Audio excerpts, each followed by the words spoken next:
Have you ever wondered if you've lived before, in another time, another place, another life? This question, echoing throughout the ages, has captivated our collective curiosity.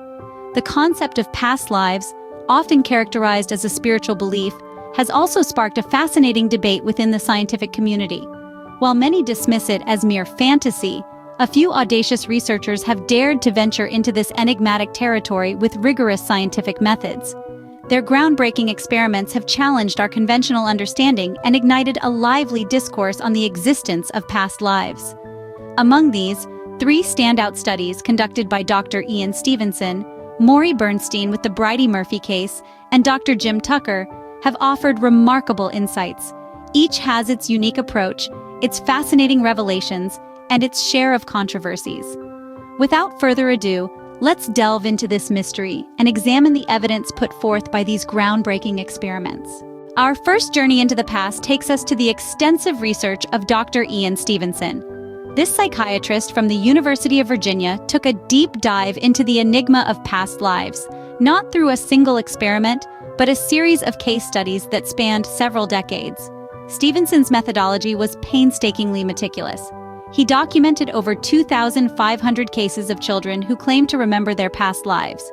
He conducted in-depth interviews, carefully noting the details these children shared about their supposed previous existences. One of the most compelling cases Stevenson studied was that of a child from Sri Lanka. This child remembered the life of a man from another village with astonishing clarity. He provided details about the man's family, his home, and even the manner of his death. These details were later verified, adding a layer of credibility to the child's claims. Stevenson's research was groundbreaking in its approach, venturing into a realm that few dared to tread. His work was one of the first to bring the concept of past lives out of the realm of spiritual belief and into the arena of scientific study. He showed that these claims, no matter how fantastic they might seem, could be examined methodically and objectively. However, Stevenson's research was not without its critics. Many pointed out that his work relied heavily on anecdotal evidence. The children's stories, while intriguing, were subjective experiences. They could not be independently verified, and there was always the possibility that these children were simply making up stories or repeating things they had heard elsewhere. Moreover, there were the inherent challenges of verifying subjective experiences. How do you confirm the details of a life that supposedly took place decades or even centuries ago? How do you separate fact from fantasy, especially when dealing with the memories of young children? Despite these criticisms, there's no denying that Stevenson's research stirred the debate about past lives. His work opened up new areas of study and raised intriguing questions about the nature of memory and identity. While Stevenson's research stirred the debate, it also faced criticism for its reliance on anecdotal evidence. Yet, his contribution to the field remains both significant and controversial. Next, we travel to the 1950s, where a Colorado housewife named Virginia Tighe claimed to remember a past life as Bridey-Murphy. This case, conducted under the watchful eyes of amateur hypnotist Maury Bernstein, made quite the splash, causing ripples that spanned the globe. Under hypnosis, Tighe spun a tale as vivid as any novel, recounting memories of a bygone era as a 19th century Irish woman named Bridey-Murphy. She painted a picture of life in Ireland, her journey to the New World, and ultimately, her death.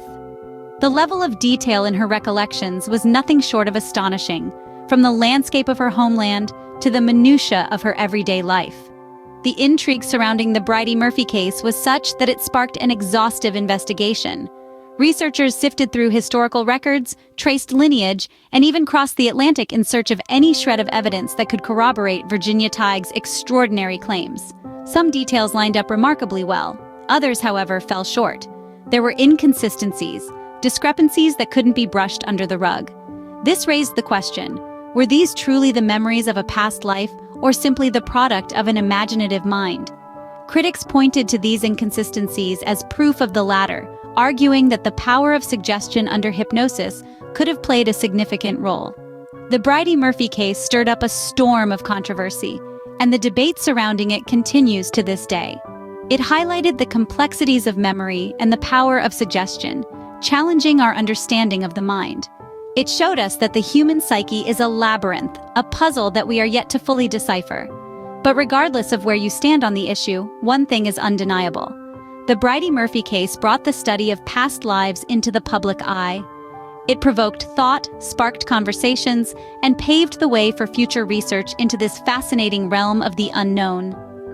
The Bridey-Murphy case, while controversial, brought the study of past lives into the public eye. Now, we move to the present day, where Dr. Jim Tucker continues the work of Stevenson, using modern research techniques. Dr. Tucker, also from the University of Virginia, has been delving into the mysterious realm of children's memories of past lives. Like his predecessor, he's been meticulously documenting cases, conducting in-depth interviews, and examining the intriguing details these children recall. One of the most noteworthy cases from Tucker's portfolio involves a young boy who claimed to remember a past life as a Hollywood extra. This wasn't a vague memory of glitz and glamour, but a detailed account of his life and death. The boy related specifics about his old address, his favorite Hollywood hangouts, and his tragic end in a car accident. When these details were investigated, they were found to match the life of a man who had indeed lived and died in Hollywood decades earlier. This case, like many others in Tucker's study, brings a sense of wonder and astonishment. It makes us question the boundaries of our understanding of life, death, and what lies beyond. However, it's not without its criticisms. Skeptics argue that these memories could be the result of a child's vivid imagination, or perhaps information they've unknowingly absorbed from their surroundings. Tucker's method attempts to address these criticisms by incorporating more advanced research techniques and technologies. He uses tools from psychology and forensic science to scrutinize the children's statements, looking for concrete, verifiable facts that can support or refute their claims. This rigorous approach adds a layer of credibility to his research, giving it a more scientific grounding than some previous studies. However, it's important to remember that this field of study is still in its infancy. There's much we don't understand about the human mind, memory, and consciousness. While Tucker's work has provided some compelling evidence, it's not definitive proof of past lives.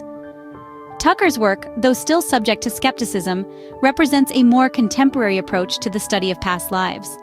It gives us a fresh perspective, challenging our preconceptions and inviting us to keep exploring the enigma that is the human experience. So, what does all this mean? Are past lives a reality or merely figments of our imagination? In the pursuit of answers, experiments like those conducted by Dr. Ian Stevenson, Maury Bernstein, and Dr. Jim Tucker have significantly stirred the waters of our understanding. They ventured into the uncharted territories of reincarnation and past lives, bringing back startling claims and controversial results. Dr. Stevenson's decades-long research, involving over 2,500 case studies, has presented some of the most compelling evidence, albeit anecdotal, in support of reincarnation. Despite the criticism of subjectivity and reliance on testimonial evidence, the sheer volume and specificity of these cases are hard to dismiss outright. The Bridey-Murphy experiment, on the other hand, took a different approach. It dipped its toes into the world of hypnosis, raising questions about the authenticity and suggestibility of our memories. While some of Virginia Tighe's recollections were verified, others were not, casting a shadow of doubt over the entire experiment. It presented a paradox, a blend of verified facts and unconfirmed claims, leaving us with more questions than answers. Dr. Jim Tucker's research, while continuing the legacy of Stevenson, has attempted to incorporate more modern research techniques and technologies. His work adds a contemporary layer to this age-old debate, trying to bridge the gap between spirituality and science. Yet, like its predecessors, it too faces the challenges of verification and the inherent subjectivity of personal experiences. The debate rages on, with skeptics and believers locked in an eternal tug-of-war. Critics argue that these experiments lack scientific rigor, with results often based on subjective experiences that are difficult to verify. Meanwhile, proponents believe that these studies offer a glimpse into a realm beyond our current understanding, forcing us to question the nature of consciousness and existence. Whether or not you believe in past lives, these experiments certainly challenge our perception of reality, pushing the boundaries of what we understand about consciousness and existence. Thank you for joining us on this journey into the enigma of past lives. Your time and interest in this exploration are greatly appreciated. As we've seen, the subject of reincarnation and past lives is complex and full of mystery. It's a topic that elicits a variety of responses, from skepticism to fascination, disbelief to faith. We invite you to share your thoughts on this topic. Have you ever experienced a past life memory? Or perhaps you know someone who has? Do you believe these phenomena are real? Or are they the product of our imaginative minds? Your insights and experiences can add to this ongoing conversation, so please don't hesitate to share your thoughts in the comments section below. If you enjoyed this video and want to continue exploring the unknown with us, we encourage you to subscribe to our channel.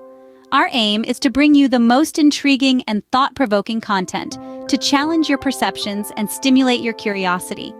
Remember, the journey of exploration is never over. Stay curious, stay open, and keep exploring. Until next time, goodbye and take care.